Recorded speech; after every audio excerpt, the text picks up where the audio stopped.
Yo people, what's going on? It's HIGHMMA back at you with another video, and today we're discussing the events of last night. UFC 303, bro.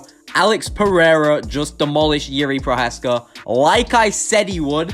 He hit him with that left hook like I said he would, and he also battered him with the leg kicks like I said he would.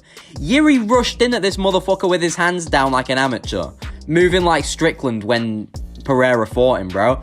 It's stupid, and I said that he'd do this. Like, his fight IQ isn't there when he's standing in front of the world's greatest kickboxer. Why are you rushing in with your hands down? Come on. He sold any chance he had. He should have mixed in the grappling. He should have kept his hands up. Would have given him a better, shot at winning. But, you know, it is what it is. The rest of the card was fucking dog shit, though. Like, don't get me wrong, there were a couple alright fights, but the rest of the card was mainly dog shit. So, I'm only really going to discuss Pereira and Prochazka in the video. Gary bored the fucking life out of the MVP fight. One of the women in the main card got a cut on her forehead. I don't fucking know. I was asleep on that fight. Fucking my boy Ortega pulled out last minute. Like, this is just a cursed card. I want to get this fucking reaction video done, and then we can focus on the future, because that was terrible other than the main event. So, at the end of round one, Alex put down Jiri with a left hook, and I thought the fight was over, because if that round would have had any more time, he would have, played some follow-up shots on him and put him out. But Jiri survived, and then right at the start of round two, Alex just starches him. And Jiri had nothing for him in that fight at all. He was already making excuses in the press conference beforehand, talking about, yeah, Alex is using magic. Like, come on, we can't ignore the obvious fucking CTE this man is having right now. Well, carrying, whatever the fuck you want to say, man, I don't know. But let's discuss what happens next after this. Because as you can see here, Jiri was fucked after that. Like, that could have shaved at least 2 years off of his career. And if it has done, Jiri really needs to think about what he does next in terms of where does he stay? Is he going to stay in light heavyweight? Is he going to go to middleweight? Who does he fight at middleweight? I would say if Israel Adesanya loses his next fight and Jiri drops down to middleweight, that could be an interesting fight potentially. You've got the Strickland fight maybe. If he had a title shot against Dricus, if Dricus beats Izzy, or even if Izzy beats Dricus and he has a title shot against him and he loses.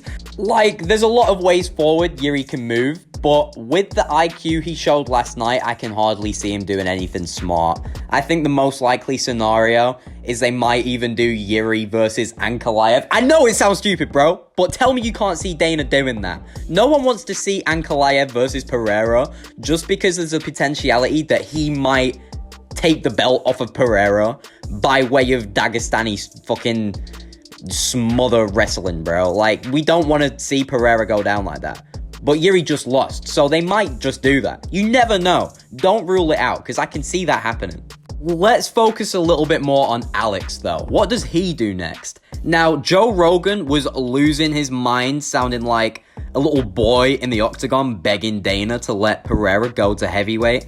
And I think it'd be a good idea, because if he stays at light heavyweight, eventually he has to fight Ankalaev, or, he's going to come across a wrestler, basically. And when he does, he might lose the belt, because his wrestling isn't there.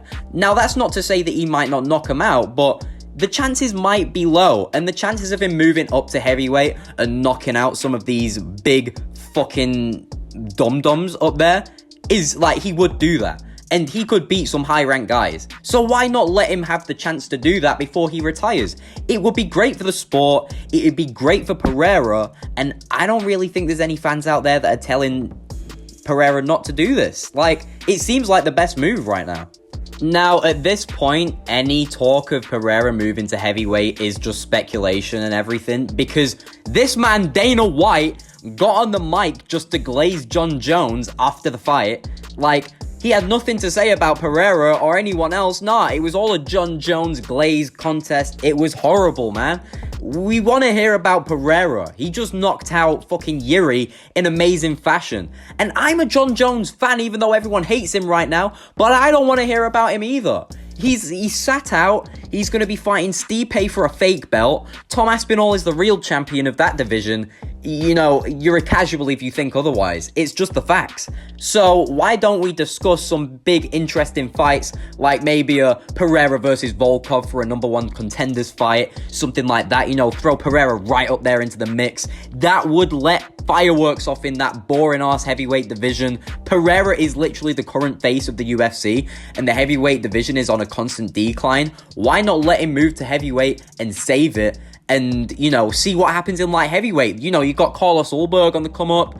You've got Jamal Hill is still there. Don't sleep on him, bro. You got Ankalaev. You know, you got people there, man. Another person we're discussing in today's video, Conor McGregor. Now, I know a lot of people probably aren't going to be talking about him right now, but let's not forget, he was going to be in the main event, and I do want to take some time to discuss what Conor does next. Because I have a feeling that Dana might put him in the Sphere. Because if you heard the way he was talking about the Sphere in that post-fight press conference, he's making out like it's going to be the biggest sporting event in history, which it won't. He's capping, but it will be big. He's not going to make out like it's going to be this good if it won't be. And I think he might bring Conor for it. He's saying it's going to be the highest gate. The only guy who brings the highest gate is Conor, realistically. Now, I'm not sure if it will be Chandler fighting him. I feel like everyone is kind of, like, not that interested on the idea of Chandler. No one really cares about him. People care about Conor. This isn't me glazing, this is just the facts. People want to see an interesting Conor McGregor fight. They want to see a fight that could even put him in title talks. Even though he obviously doesn't deserve it, because of the name and the star power, it's something that might happen. Now, if he comes back at welterweight, it would have seemed like a cool idea to have him and Oliveira fight, seeing as Oliveira was talking about moving up to welterweight. Except for now, I think Oliveira's fighting Dan Hooker for some reason. I'm not really interested in that fight personally. I think Oliveira fighting Dan Hooker is a bit of a downgrade, even though he is on a losing streak, I think. I'm not sure if he won his last fight before Arman. My head's a bit muddled right now. I'm still fucking sleep deprived from UFC 303, so hear me out on that. But we're discussing Conor. Whichever fight happens next, if he wins, people are going to be talking about wanting to give him a title shot afterwards. Now, knowing Dana's Conor McGregor delusions, he could potentially do that. A Conor and Leon Edwards fight, because I don't see Bilal doing anything to Leon Edwards, but we'll be discussing that in tomorrow's video. So, we'll see what happens next with Conor, but I do think they will have to announce something soon, or people are going to lose all hope in him.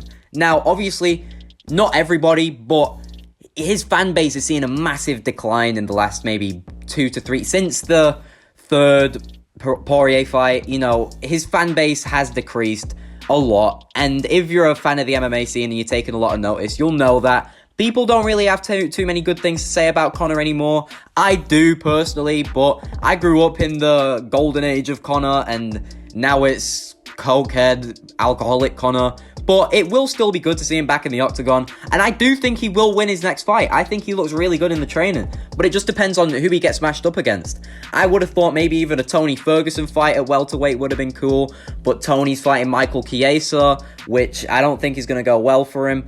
But yeah, Conor McGregor out of UFC 303, out of any kind of card that we know of so far. Hopefully something gets announced soon, or else I'm gonna lose hope in this fucking guy, man. Like, I saw a video of him smoking a fucking joint on a balcony the other day, and he was bald in it.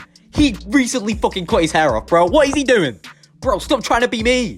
Stop trying to be me. Put down the weed and just train, bro. Like, this guy is ruling out any chances of a comeback. Now, I know it is delusional to think he could make a comeback, but if he could, why isn't he trying to, bro? It is making me want to headbutt a window and smash it.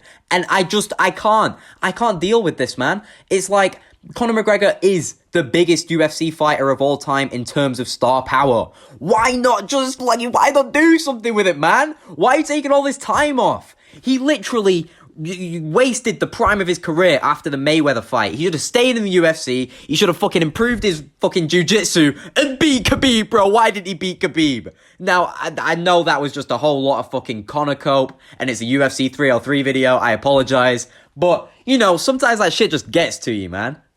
Anyway, people, that is the end of today's video. I hope you enjoyed the absolute bullshit I was talking about. I hope you all enjoyed UFC 303, even though it was kind of mid. Alex Pereira is in the top 5 light heavyweights of all time. I might have him as the third best light heavyweight of all time after this. I don't even know. I've got to rethink my GOAT list. I got a lot to do. I've got tomorrow's video, which is going to be a fucking banger. Double upload tomorrow, boys.